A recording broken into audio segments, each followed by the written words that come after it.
Thank you, and welcome to the 2020 Awards for Innovation Excellence in Public-Private Partnerships. Two very generous sponsors have joined with the Canadian Council of Public-Private Partnerships in sponsoring the 2020 awards. PricewaterhouseCoopers is our Gold Award sponsor, and Stonebridge Financial Corporation is the Silver Award sponsor. I'd also like to thank the awards panel members for their support and hard work. Panelists for 2020 were Joanne Mullen, partner with PricewaterhouseCoopers, Peter Hepburn, Managing Director and Head of Infrastructure and Project Finance at National Bank, Alain Massicotte, partner with Blake Castles and Graydon in Montreal, Dr. Alan Russell, Professor and Chair, Computer Integrated Design and Construction at the Department of Civil Engineering with UBC in Vancouver, Rupesh Amin, Founder and CEO of Concora Capital Partners, Lindsay Wright, Manager for Global Infrastructure at KPMG, Sherrick Alvey, Managing Director for Infrastructure and Project Financing at CIBC, Godine Sibay, Managing Partner for the Ontario Region, and Brad Nickpon, Partner with the Real Property and Planning Group, both with McCarthy Tétrault. Godine has recently stepped down from the committee and Brad has taken her place. The National Awards for Innovation and Excellence in Public-Private Partnerships were established in 1998. Firstly, to celebrate the achievements of municipal, provincial, or federal governments and their private sector partners. And secondly, to provide models to inspire other partnerships both nationally and abroad. These award-winning partnerships have demonstrated innovation and excellence in providing needed public facilities and services. As well as celebrating the achievements of the award winners, the Council documents significant partnerships through case studies so that their example may enhance our understanding of the field and help others to develop successful P3s. The case studies are available to the Council's more than 300 member organizations from the business community and all levels of government across Canada, and to others interested in learning more about public-private partnerships. In addition, summaries of each winning project are posted on the Council's website. And now, let's get on with the awards presentations. Our first award is the Gold Award for Project Development for the Energy Services Acquisition Program and Energy Services Modernization Program in the National Capital Region in Ottawa. The Energy Services Acquisition Project and Energy Services Modernization Program is a design, build, finance, operate, and maintain project, which includes 77 months of construction followed by 30 years of operation and maintenance. The existing district energy system was built between 50 and 100 years ago and provides heating and cooling via 5 central plants to 80 buildings in the National Capital Region. It uses outdated technologies and contains many components nearing the end of their service life. The Energy Services Acquisition Program was established to explore potential new business models for the provision of energy services in the Capital Region. The Energy Services Modernization Project, a component of Energy Services Acquisition Program, involves the modernization of the heating and cooling energy service capability currently being met by the existing district energy system. The project will include the use of more efficient technologies, which will reduce operating costs and greenhouse gas emissions. The project is not a typical greenfield P3 project, as it involves brownfield construction risk. This involves many complexities that require the private sector partners to consider during construction, including heritage assets and underground infrastructure risks. The total project value is just over $1.8 billion, with the total capital cost of just over $1 billion. The construction period payment structure consists of 2 interim completion payments and a substantial completion payment that will be used to fully repay the construction period revolving credit facility of $560 million. The value for money is achieved by allowing the private partner to undertake the whole project and assign responsibilities between the members and subcontractors. The government benefits from the private partner's greater expertise and more experience in the design, financing, construction, and operation of this type of infrastructure. Completion of the project will contribute to Canada's goal of reducing its energy consumption and greenhouse gas emission from its own operations by 40% by 2030. The agreement provides for the possibility of expansion of the modernized district energy system to other public and private organizations in the capital region. Accepting the Gold Award for project development for the Energy Services Acquisition Program, Energy Services Modernization Project are Tomas Smetny-Soa, Senior Director of the Energy Services Acquisition Program with Public Works and Government Services Canada, and Tony Cook, Project Director with PCL Constructors Canada, Inc.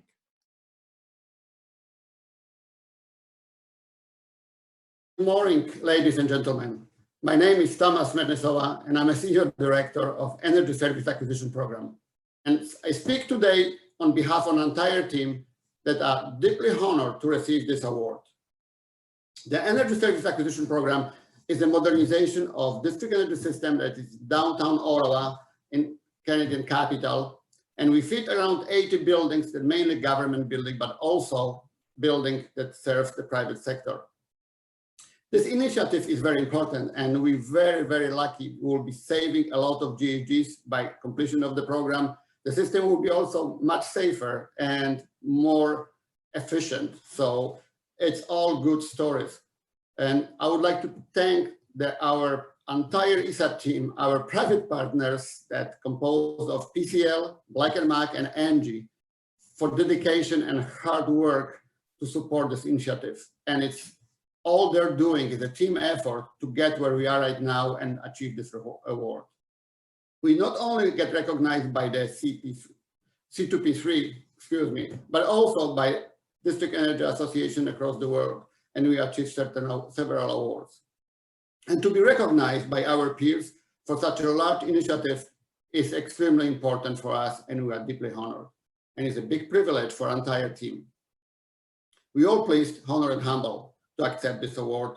And thank you, C2P3, for your commitment for many years to support public-private infrastructure and initiatives within Canada. Thank you very much. Have a good day. Good afternoon. On behalf of Innovate Energy, I'd like to thank the Canadian Council of Public-Private Partnerships for selecting the Energy Services Modernization Project as the winner of the Gold Award for Project Development. The members of Innovate Energy look forward to continuing the collaborative and candid public-private sector approach developed during the selection process with our partners at the Ministry of Public Works and Government Services Canada as we deliver this project that will result in reduced energy consumption and a 40% reduction in greenhouse gas emissions. And now I would like to introduce Joanne Mullen, a partner with PricewaterhouseCoopers and our Gold Award sponsor, to present the next two Gold Awards to the Regina Bypass and Waterloo Light Rail Transit IM Stage 1 projects. Thank you, Cliff. Now completed, the Regina Bypass is the largest transportation infrastructure project in Saskatchewan's history, and the first transportation infrastructure project to use the P3 delivery model in the province. It is an important contributor to the continued economic growth in the province and has improved Regina's traffic mobility by reducing congestion on main routes, as well as increased traffic safety around the city. The project involves 12 interchanges, 60 kilometers of 4-lane highway, 55 kilometers of new service roads, and twinning on Highway 6. In total, the project equates to 464 single kilometers of highway. The project design has incorporated roundabouts, which, although a brand new concept to Saskatchewan, are used in many parts of the world, offering the benefit of higher intersection capacity, fewer stops, shorter delays, and general increase in user safety. The project includes state-of-the-art technology, traffic cameras, traffic counters, a road weather information system, and real-time truck weighing capabilities. The total project cost is $1.88 billion, compared to $2.26 billion for a traditional procurement. This represents a $380 million, or 16.8%, saving over the contract term. Cost savings were achieved through several measures, including value engineering and construction methodology, financing innovations, life cycle optimization, and risks shifted from the public to the private sector where it made sense based on a best place to manage philosophy. The project is being funded through a combination of debt and equity investments, interest income, substantial completion payments and interim service payments in construction, as well as monthly availability payments in operations from the public sector. There were 4 different types of debt instruments used to fund the project costs, each of which their own distinct repayment method. In addition to being the largest transportation infrastructure project in Saskatchewan's history, the Regina bypass was its single largest job creator. For all partners, the community, the traveling public, and local industries that use the bypass, this was an extremely successful project.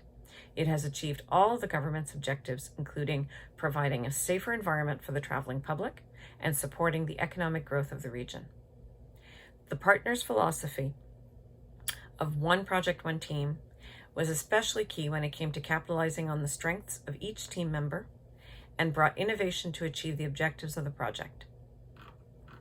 Accepting the Gold Award for Infrastructure for the Regina Bypass Project are Fred Antunes, Deputy Minister of the Saskatchewan Ministry of Highways and Infrastructure, and Andy Trewick, the President and CEO of Graham. On behalf of the Saskatchewan Ministry of Highways and Infrastructure, SAS Builds, and our owner's engineer team of Associated Engineering and SEMA Plus, I am honored to accept the Gold Award for Infrastructure for the Regina Bypass Project. The success of this award-winning project was only possible through the hard work of a dedicated team of people who were focused on ensuring this project was completed on time and on budget. From the start, the public and private sector partners recognized the key to this project was developing a common purpose, which is embodied through the slogan, "One project, one team." This guiding principle ensured all parties worked toward our common objective. All parties had strong leaders, and co-locating the project teams, strong relationships fostered a collaborative approach to dealing with issues throughout the project. These issues were viewed as everyone's problem. Everyone worked together to identify options and implement solutions. I have been involved in many P3 projects over the last 8 years, and I can honestly say that I've never seen this before.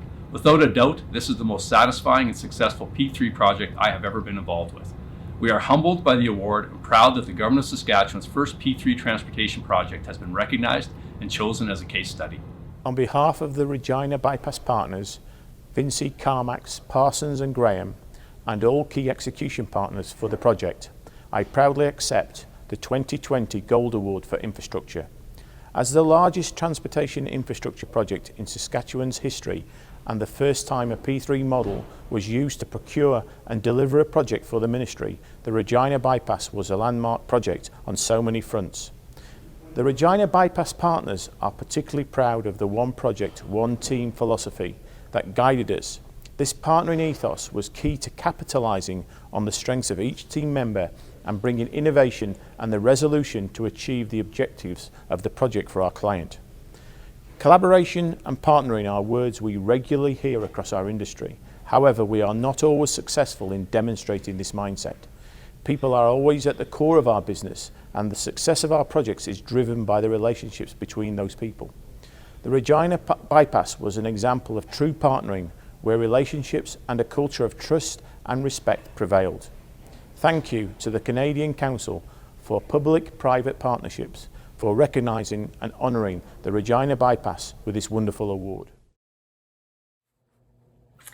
The Waterloo LRT ION Stage 1 project, which opened in 2019, includes a 19-kilometre-long LRT route from the Conestoga Transit Terminal in Waterloo to the Fairway Transit Terminal in Kitchener, with stops at 19 destinations, including the University of Waterloo, Wilfrid Laurier, Uptown Waterloo, Grand River Hospital, the future King Victoria Transit Hub, and downtown Kitchener.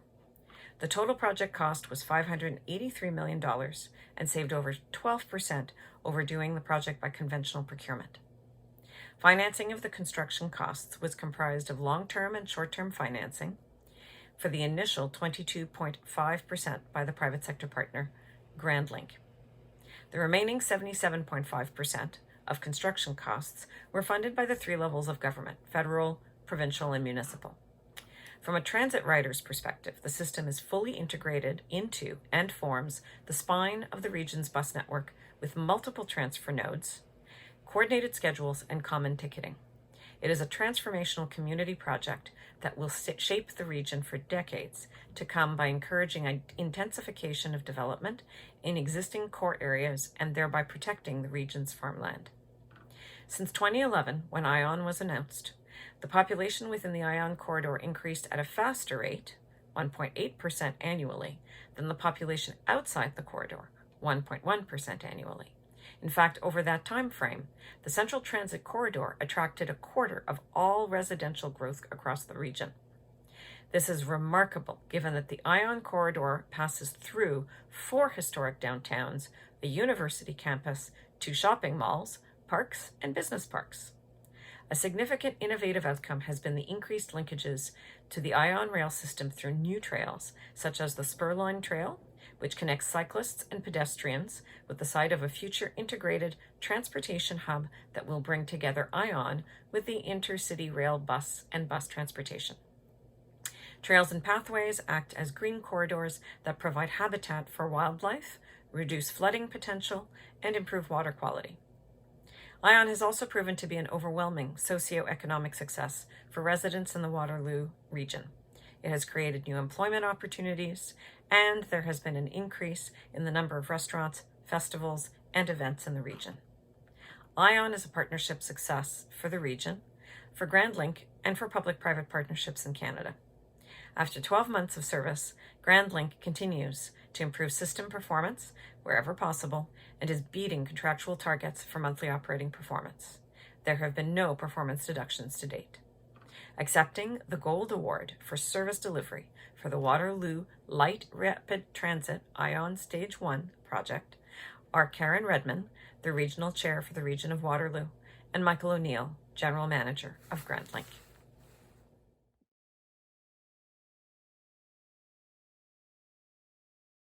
Hi, I'm Michael O'Neill and I'm the General Manager for Grand Link. On behalf of its partners, Plenary, Meridian, Acon, Kiewit and Keolis, I'd like to thank the Canadian Council for Public-Private Partnerships for honouring the ION Stage 1 Light Rail project with the 2020 Gold Award for Service Delivery. I'd also like to congratulate our public sector partners, the Regional Municipality of Waterloo. We're very proud to be your P3 partner. We opened our service in June of 2019, and since opening, it's become a reliable, convenient and effective transit mode for the community. The success of the first year of operations is in no small part due to the commitment of our service delivery partner, Keolis. I would also like to thank them for their huge support in making the first year of operations a success. Thank you. Keolis is very proud to acknowledge all of these partners. As the maintainer and operator, Keolis is in for the long run, and we are committed to the continued success of both this public-private partnership and the development of the community through safe, reliable, and sustainable mobility. Thank you. The project is the largest capital project ever contemplated in Newfoundland and Labrador and is currently under construction. It involves the development of a new 164-bed acute care regional hospital facility at a new site in Cornerbrook and is anticipated to be approximately 50,000 square meters. The new hospital will enhance and expand the scope of clinical services currently provided by the existing Western Memorial Regional Hospital. The net present value of the contract is $729 million, with 80% of the equity capital for the project provided by Plenary Group and the remaining 20% coming from PCL Investments. The Health Authority is contributing $320 million in the form of a substantial completion payment. The final value for money for the project is estimated to be approximately 12% lower than the expected cost under traditional procurement, a cost saving of over $90 million in net present value terms. The project exemplifies the future of healthcare for the province, leveraging a proven delivery model that shifts the risk of time and price to the private sector. This was not a small feat given the geographical, labor, and weather constraints naturally imposed by the project itself. The use of technology for design solutions, operational solutions, environmental solutions, improvements in the delivery of care, the reduction of the carbon footprint, the reduction of the facility cost, and improvements in patient care is a major feat in the development of the facility. This project is an example of how great facility design underpinned by effective risk transfer, local labor knowledge, and the involvement of expert private sector partners can generate a legacy project. This new hospital will truly have a major impact on Cornerbrook, Western Newfoundland, and the rest of the province. Accepting the Silver Award for project development for the Cornerbrook Acute Care Hospital project are Stephen Forward, Manager of Facility Planning and Architecture in the Newfoundland and Labrador Department of Transportation and Infrastructure, and Hafiz Habib, Senior Vice President of Project Delivery for Plenary Americas.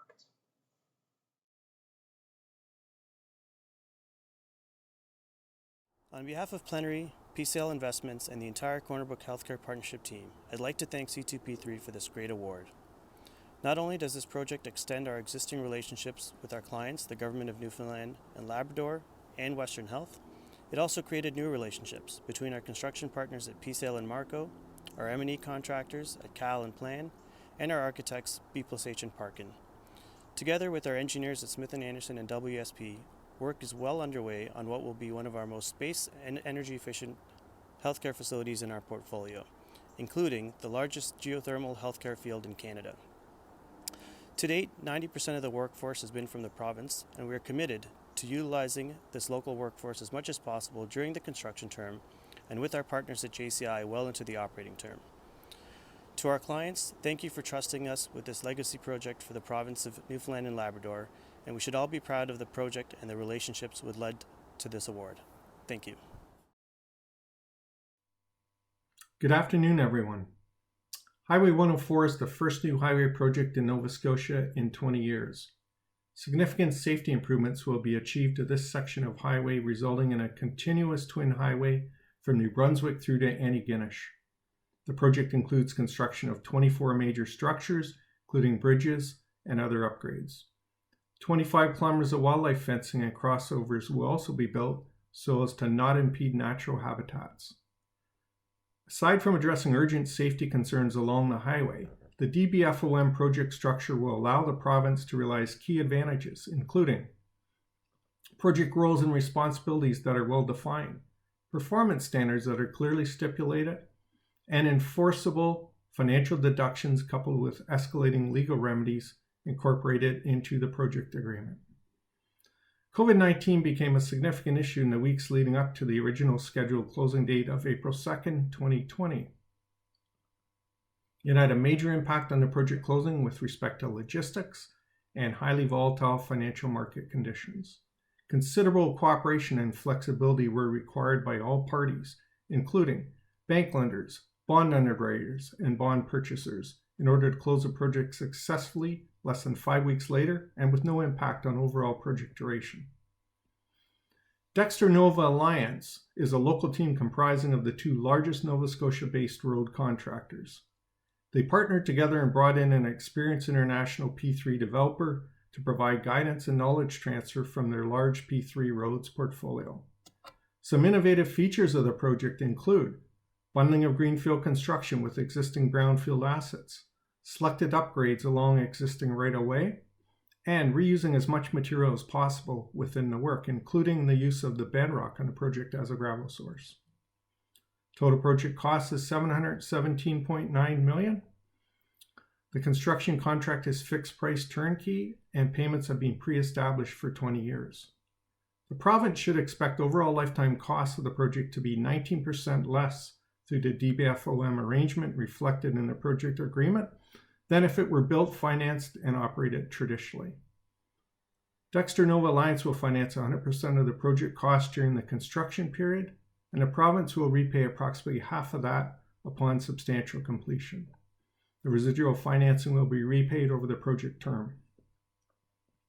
Accepting the Silver Award for project development for the Highway 104 Sutherland's River to Antigonish Twinning Project are Peter Hackett, Chief Engineer for the Nova Scotia Department of Transportation and Infrastructure Renewal, and Ken McLean, the Vice President of Municipal Enterprises Limited. Congratulations, Peter and Ken. On behalf of the Nova Scotia Department of Transportation and Infrastructure Renewal, I want to thank the Canadian Council for Public-Private Partnerships for honouring the Highway 104 Twinning Team with the Silver Award for Project Development. It is the first P3 project in Nova Scotia in over 20 years. I especially want to highlight the work of Janice Harlan, Kim Lee, Bradley Cleary, Kim Conway, Al McRae, and Diane Surratt, but also our colleagues at Dexter Nova Alliance, who have been great partners.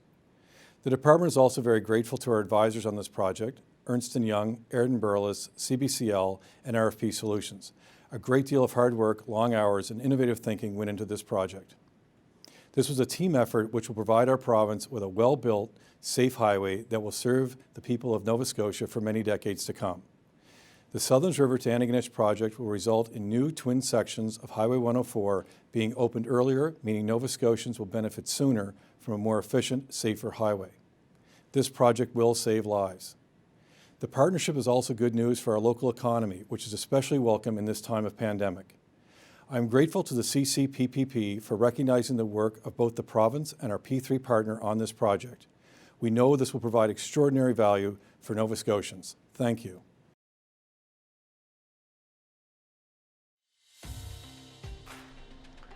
On behalf of the Dexter Nova Alliance, thank you to the Canadian Council for Public-Private Partnerships for this recognition.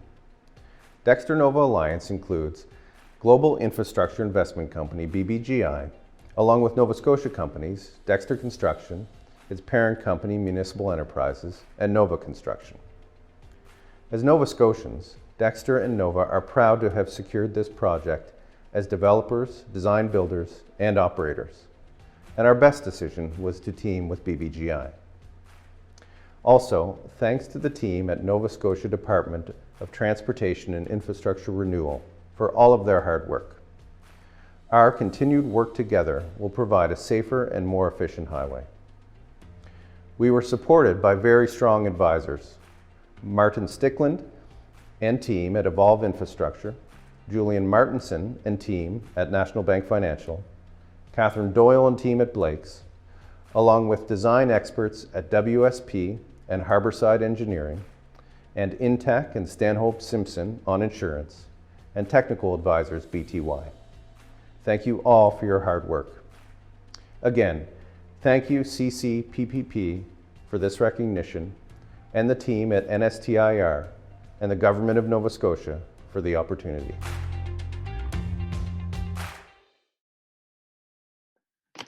And now, please welcome Michael Morasco, former Chief Executive Officer of Plenary Concessions and the 2019 Canadian Council for Public-Private Partnerships Champion Award winner, to introduce the 2020 Awards Champion.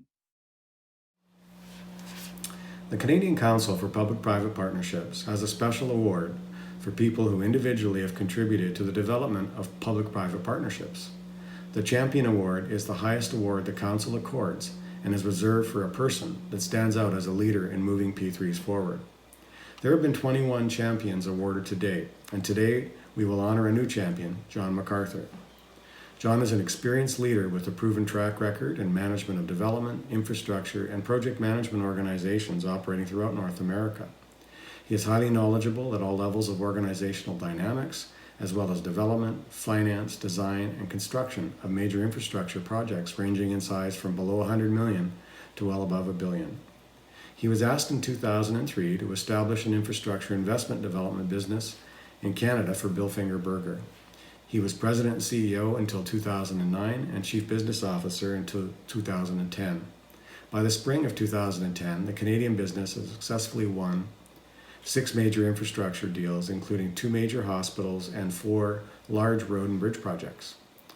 From 2011 till December of 2019, John was with Kiewit Development Company, first as president and later as chairman. He was responsible for building the equity investment business in North America. During his time at Kiewit, he was successful in building a team that has become one of the investment partners of choice in North America. They were successful in closing projects with a capital value of over $13 billion, including the Goethals Bridge project in New York City, the Waterloo Rapid Transit project, the East Rail Maintenance Facility, the Southwest Calgary Ring Road, Highway 183 in Texas, Highway C70 in Denver, and the Clecho All-Season Road in Northwest Territories. The Council recognizes the commitment that John Mcarthur has to public-private partnerships. Ladies and gentlemen, I would like to welcome John Mcarthur as the newest champion of the Canadian Council for Public-Private Partnerships. Thank you, Mike, for your kind words. I would also like to thank the Canadian Council, the board, and my nominees for honoring me with this recognition. It is a privilege to be in the company of the past champions for whom I have the greatest respect. For me to get to this point in my career, that is the infrastructure investment and development industry, it's been a long road marked by many side roads, each of which has been interesting and rewarding. My first involvement in P3s occurred while I was at Acon. We were partnered with SNC to bid on the Ottawa and Brampton hospitals. I led Acon's participation in this team. The complexity and challenges we encountered in connection with all aspects of teaming, including the technical components and financial structuring, really was what attracted me to focus my career on this infrastructure delivery model. Since then, I've been fortunate to have worked with two additional outstanding companies, namely Bilfinger and Kiewit. I have also partnered with equally great organizations, some of which include Meridium, Plenary, John Lang, SNC, Walsh, Macquarie, Skanska, Flatiron, Graham, Bombardier, and Siemens. The teams of which I have been a member have involved some of the world's most prominent advisors, from engineers and architects to lenders and operations and maintenance companies. The importance of the people and the personalities in these deals is emphasized when one remembers the participants more than the actual physical infrastructure. I've been in the infrastructure business since the late 90s, and I have met and worked with many people that are the best in the industry globally. I appreciate having worked in an occupation where I've had the opportunity to collaborate with colleagues, teammates, advisors, competitors, and governmental agencies in both Canada and the United States. The deals we have worked on together, or as opponents, are stressful and challenging, but often bring out the best in people.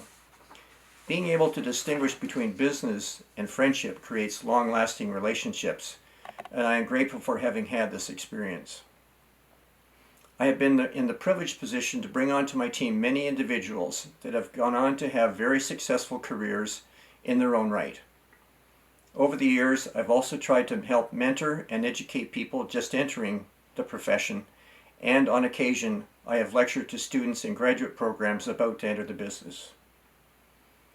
I have enjoyed participating in the Canadian Council as a director and a speaker at many conferences over the years.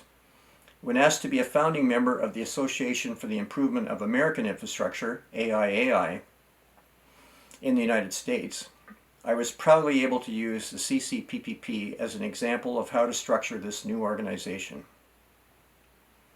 Large, complex transactions require substantial and equally complex teams, and I have worked successfully with some of the best on all sides of many deals.